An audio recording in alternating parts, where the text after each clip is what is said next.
Welcome everyone in our fifth episode of Aspiring Entrepreneurs. In today's episode we're gonna talk about 4 P's of sales.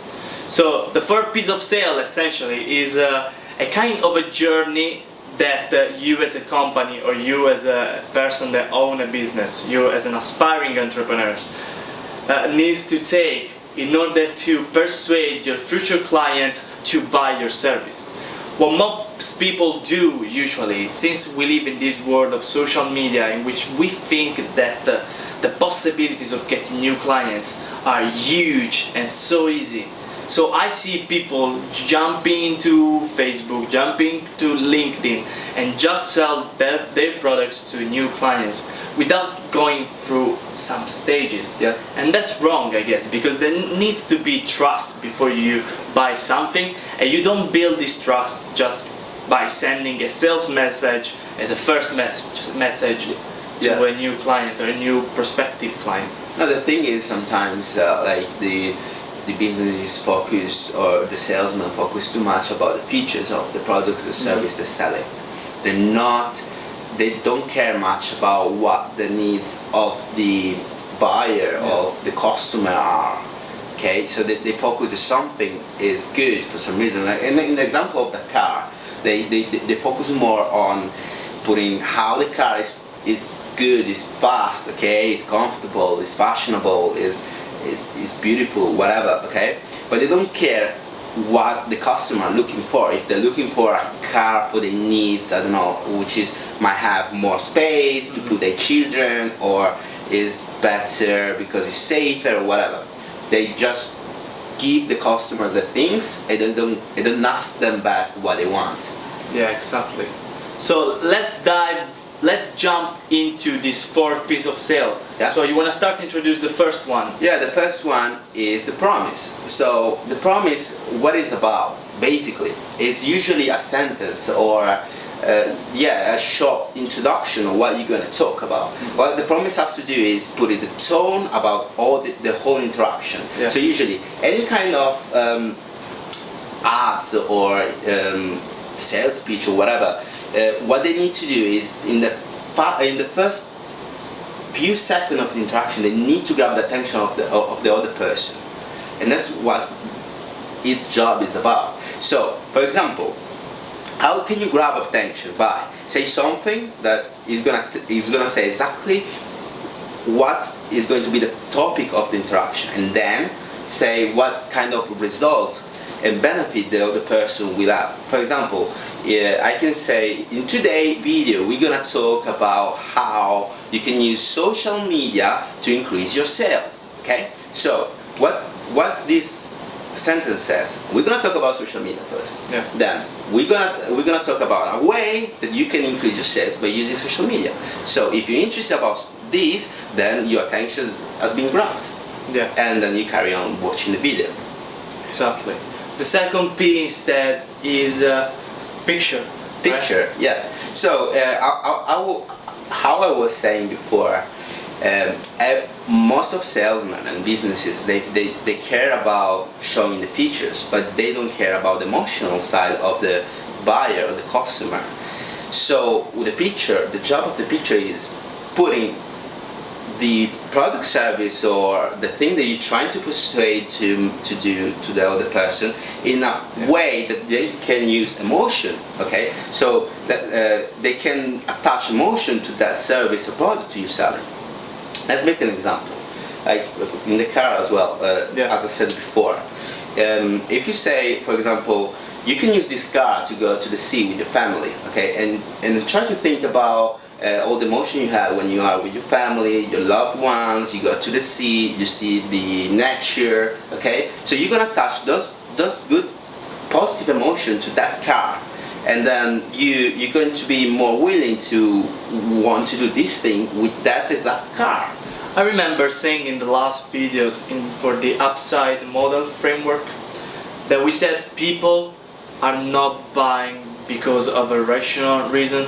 Right. They buy when they feel to buy something. When you try to convince someone to buy your products, you're never going to succeed unless you appeal to their emotion. Exactly. Because we usually what usually guide us is our instinct, and I will say that instincts decision are the most powerful one. Yeah, they are. Instead of the rational Well- one, because the rational one, when you start to think about something, when you start ponderizing about a certain thing, it's like when you got a business idea, you start thinking about, then you start to think about all the negative opinion, all the negative Yeah. side of it, and you end up not buying that thing because that's how the brain works. Yeah, it's like, but still, when you making a decision is you most of the time guided by your emotions, and then, Yeah. then the rational part of it just to justify why you already decided from your emotions. Exactly. The third P instead stands for proof. So have you ever watched all those websites that they first pitch their service, and then at the bottom of the page, before the call to action, there are the word testimonials, and then behind this, below this word, there are some brands logo of companies that work in the past. So the testimonials, people's review, are useful to tell the new clients this. Okay, listen, we've been working in the past with these clients. They've been happy. You can also contact them and ask for their review. They've been like happy with our service, so our service worked for them, and it can also work for you. It can also suit your company. So I see doing this to Ty Lopez. Ty Yeah. Lopez is an entrepreneur, investor, angel investors. I see doing this all the time with his 67 steps program, I guess. Yeah. I don't remember the name. I receive his ads like every day. on Yeah, my same. computer. Social media guy. Yeah, social media. Yeah, I see him doing every day with Instagram, for example. He sells like a service that help companies to help individuals to build an entrepreneurial spirit, an entrepreneurial mindset, and he posts all these reviews from other people saying that, oh, thanks Ty for your service, it helped me grab my first client, and so on. So yeah, this is useful, this is powerful for a client, because you see that actually someone is benefiting this service from you. So I mean, it's a very important Yeah. path for this 4 In piece of sales. in the proof, what happens actually, as I was saying on the brain structure, happens that in the proof you're giving the rational reason to justify the decision they already got in the picture. So with the rational reason, they're saying, okay, this guy is doing well. Some of the people got the benefit they claiming they can give. Yeah. I want to buy. I can justify now. So what happened then? There is the push. Yeah, now it's time to make It's them time do to. the decision. They want to buy your product. They know about you. They know about your service. They know that it has been useful for other people. The only thing they need now to buy your product is a reason, essentially. Yeah. They need a discount. They need something like a giveaway. They make them rationalize the decision why they are buying. Okay, you appeal to their emotion. You give them all the feature of your products. They have interest and everything. But you need to give something to them, like a final deal, a 30% off, or like you say to them, okay, if you buy this service today, it's gonna be 20% off. If you buy tomorrow, it's gonna be just 10% off. The offer is not gonna be on in 2 days from now. Yeah. You need to rush them, because they already want to buy the decision. They're your products. They just need a reason why. Yeah, and another thing I would say is sometimes it's very useful. Don't give it too many options, because when you give too many options, then maybe they overwhelmed by those options. They end up doing nothing. While what you can do is just give them 2 or 3 options, 2 or 3 things that you want them to do. Okay? You don't want to confuse them. Exactly. And You want to show them the path. You want to make Yeah. it easy for them, because I mean, let's face it. If someone doesn't know, if this client doesn't know anything about social media, and you show them 10 packages where they can choose from, he doesn't know anything about social media. He just want to get the work done in the best way. Yeah. So you need to suggest them the best solution for him. Yeah. So just giving 2 or 3 packages where he can decide, Yeah. but then you suggest to him the best solution for him, because he want a big guide from you.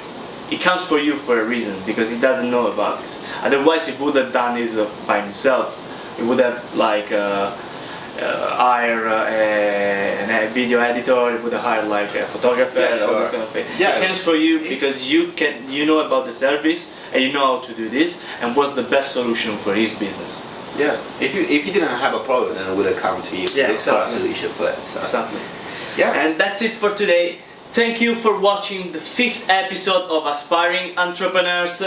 If you like the content we're providing to you, you can subscribe to our channel.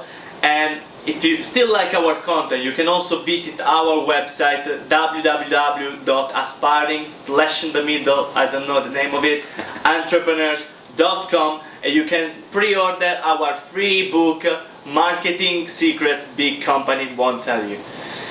And that's it for today. Yep. Thank you, and I'll see you in the next episode of Aspiring Entrepreneurs. Bye. Bye.